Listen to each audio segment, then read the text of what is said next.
Assalamu alaikum wa rahmatullah.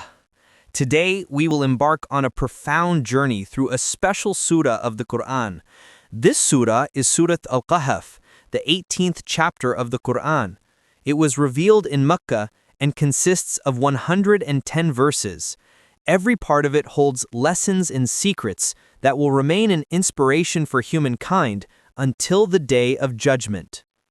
The Holy Prophet Muhammad, peace and blessings be upon him, said, "Whoever recites the first 10 verses or the last 10 verses of Surah Al-Kahf every Friday will be safe from the trial of the Dajjal, the Antichrist." This signifies that within this surah lies a spiritual shield that keeps the believers steadfast. This surah contains 4 major stories, each with a distinct mystery and a unique lesson.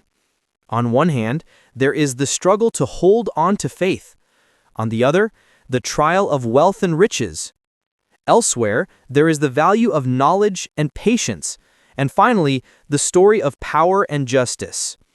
When we bring these 4 stories together, we find 4 core trials, Fitnah: the trial of faith, the trial of wealth, the trial of knowledge, and the trial of power. Surah Al-Kahf teaches us how to confront these 4 trials and how to remain on the straight path with the help of Allah. Chapter 1: The Story of the Companions of the Cave, Ashabul Kahf.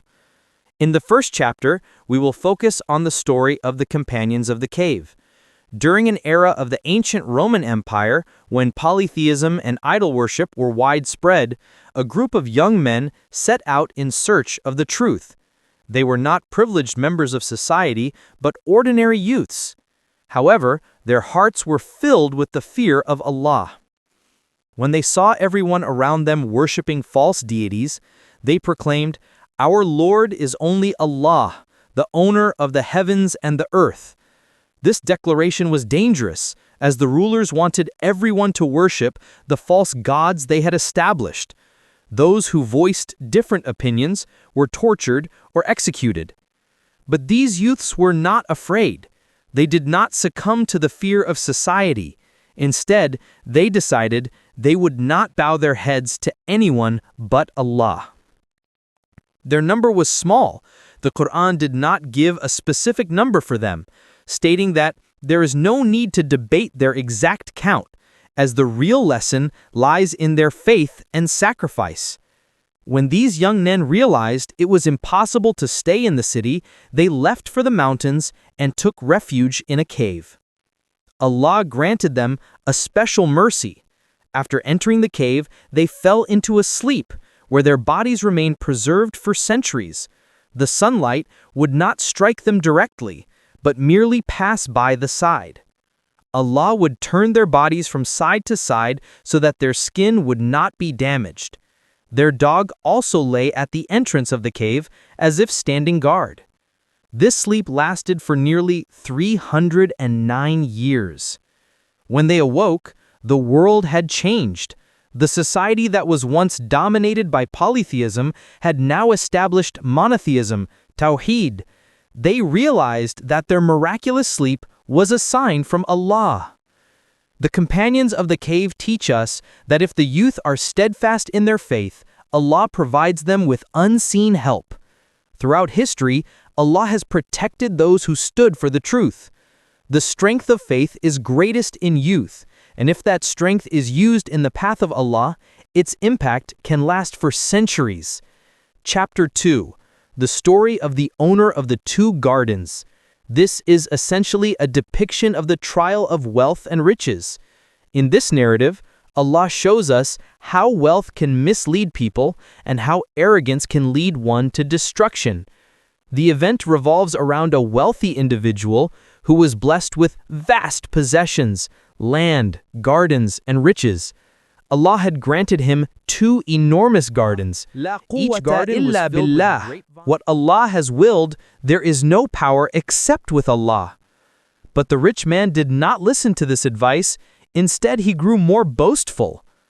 Then, a calamity from Allah descended. Overnight, his garden was destroyed. The water dried up, The fruits fell, and the trees were shattered. The gardens that were once full of greenery turned into a barren desert. When the rich man went to see his garden in the morning, he was shocked. He wrung his hands, expressing grief and regret. "Oh, I wish I had not disbelieved in my Lord. I wish I had not associated anyone with him." But there was no opportunity for regret then, as the punishment of Allah had arrived. The lesson of this story is profound. Allah informs us that wealth is never permanent. What is present today may not be there tomorrow. Wealth is a test from Allah. There is a trial in being rich, and there is a trial in being poor. Those who are wealthy must remember to use their wealth in the path of Allah, to spend in charity, sadaqah, zakat, and human service. They must not be arrogant. And those who are less wealthy must remember that wealth is never the ultimate measure of a person's worth. This story clearly illustrates the temporary nature of worldly riches. No matter how great the wealth, Allah can destroy it in an instant if He wills.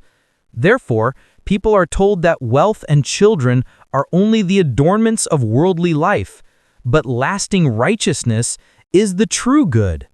Here we understand that Allah has given the example of the worldly garden and wealth to convey the real lesson. The everlasting garden is paradise.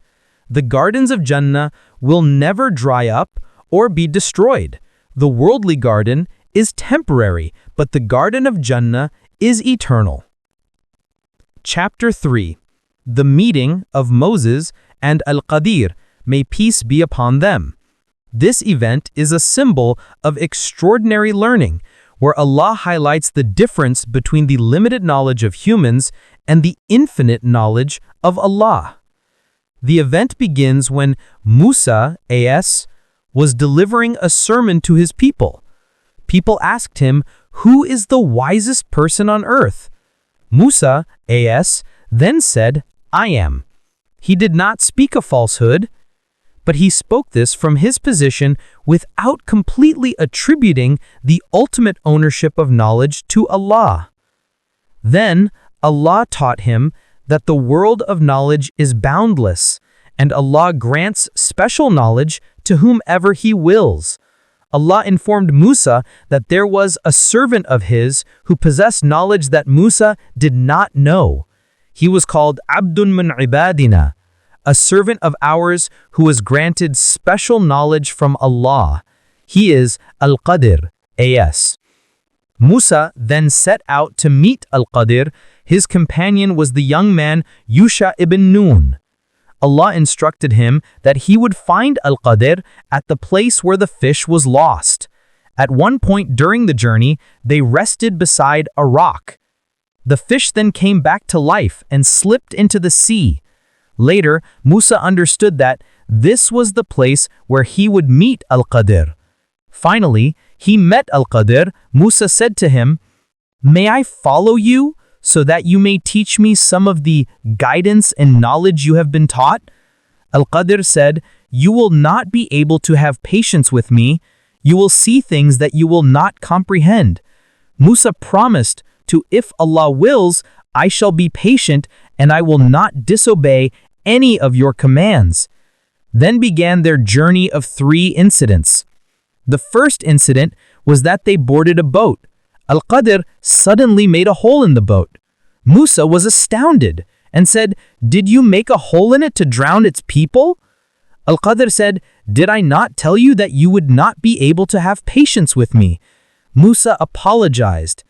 The second incident was that they met a young boy. Al-Khidr suddenly killed. The third incident, they entered a town.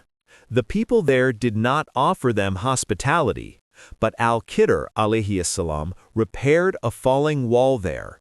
Musa alayhi salam said, "If you had wished, you could have taken a wage for it."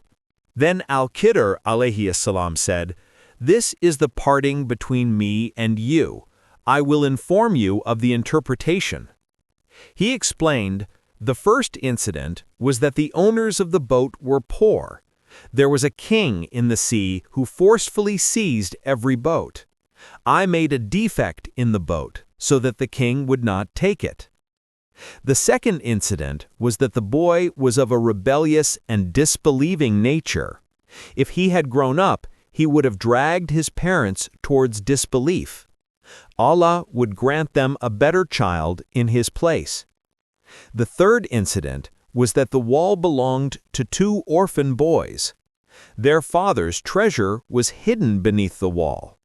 Allah wanted them to find that treasure when they grew up. Therefore, I repaired the wall. These three incidents make us understand that the limited knowledge of man cannot grasp the infinite wisdom of Allah. What appears to be a loss on the surface may be a blessing from Allah. Through this story, Allah teaches us that a human being should have patience and trust in the decree of Allah. Our knowledge is limited, but Allah knows everything.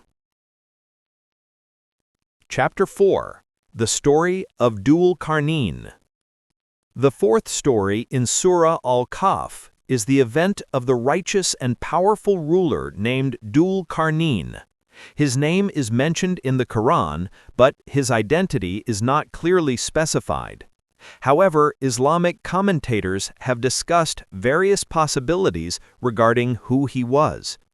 Allah highlights his character in the Quran as a just, wise, powerful, and God-fearing ruler. Allah granted him power, knowledge, and the ability to travel to various places on earth.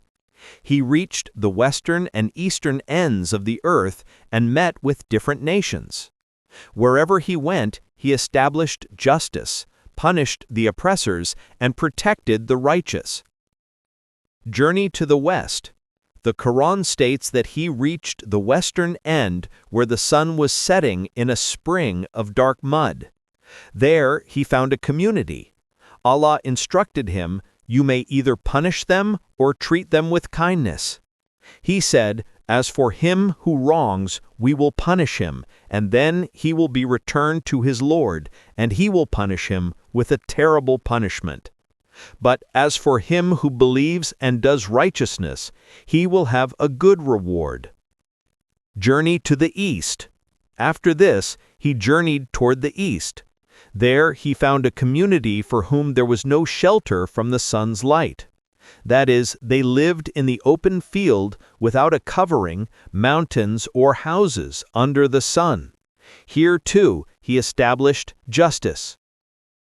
Gog and Magog, Ya'juj and Ma'juj, and the wall construction. The most significant event occurred when he reached a settlement between two mountains. The people complained, "O Dhul-Qarnayn, Gog and Magog are spreading corruption in our land. They destroy, ruin crops, and kill people. May we offer you a payment so that you may build a barrier between us and them?" Dhul-Qarnayn said, "What my Lord has established me in is better, so help me with labor, and I will construct a mighty barrier between you and them." Tried to penetrate the wall, but they could not, nor could they climb over it. Dhul-Qarnayn said, "This is a mercy from my Lord, but when the promise of my Lord comes, he will make it level with the ground, and the promise of my Lord is truth." This event will be a prelude to the Day of Judgment. Lesson. The story of Dhul-Qarnayn teaches us that the power and authority Allah grants must be used justly and righteously. Power should be used to protect the weak and suppress the oppressors. This story also shows us that the greatest power in the world is not eternal. No power can endure without the will of Allah. The Day of Judgment. The Quran states that on the Day of Judgment, people will be gathered. The groups of disbelievers will be presented before Allah. Their deeds will be made like scattered dust particles carried away by the wind because they were arrogant in the world, disobeyed Allah's commands, and denied the prophets. On the other hand, those who believed and did righteous deeds will have the gardens of paradise, where they will remain forever.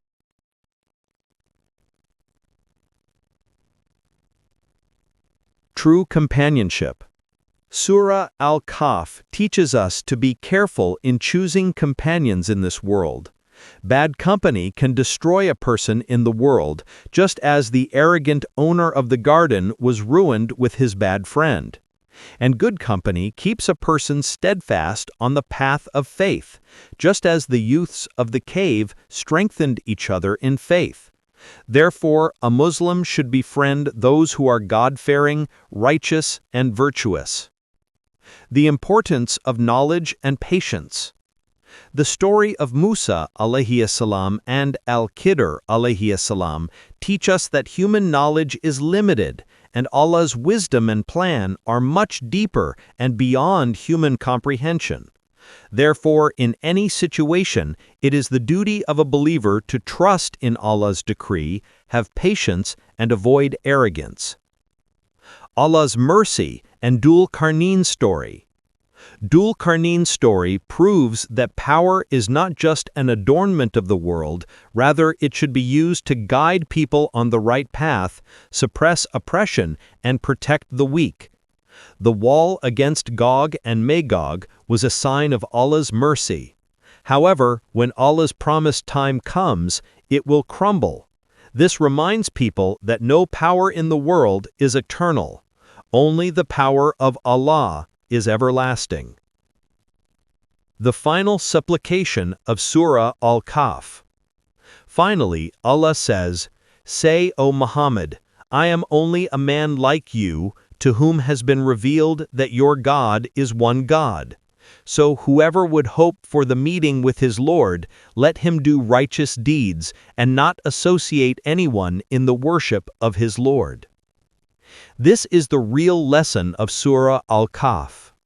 Be patient in the trials of the world. Do not be arrogant with wealth, power, or knowledge. Rely on Allah. Prepare for the day of judgment. Remain steadfast in Tawheed, monotheism, and avoid shirk, polytheism.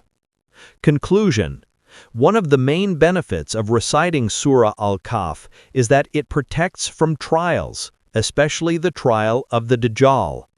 The Hadith states that reciting Surah Al-Kahf every Friday will emit light for a week and protect a person from misguidance.